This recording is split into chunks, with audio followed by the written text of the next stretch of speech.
أهلا بكم متابعين الأعزاء. توجيه من رئيس أركان الجيش بشأن حضور ضباط في مهرجان فني أقيم ببغداد. أعلنت رئاسة أركان الجيش اليوم الخميس تشكيل مجلس تحقيقي بحق ضباط ظهروا في تسجيل مصور خلال مهرجان فني في العاصمة بغداد. وقالت رئاسة أركان الجيش في بيان توضيحي إنه تناقلت بعض صفحات مواقع التواصل الاجتماعي صورا ومقاطع فيديوهات لضباط من وزارة الدفاع خلال مشاركتهم في مهرجان فني أقيم في بغداد.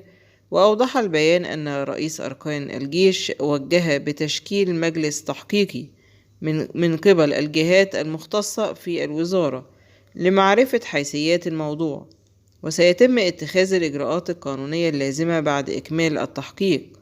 وتناقلت وسائل التواصل الاجتماعي في وقت سابق من اليوم مقطع فيديو لمهرجان فني ظهر فيه ضباط برتب عالية بالجيش العراقية، وشهد المهرجان تكريم مختصة بالمكياج. رجاء لا تنسوا الإعجاب بالفيديو، والسلام عليكم ورحمة الله وبركاته.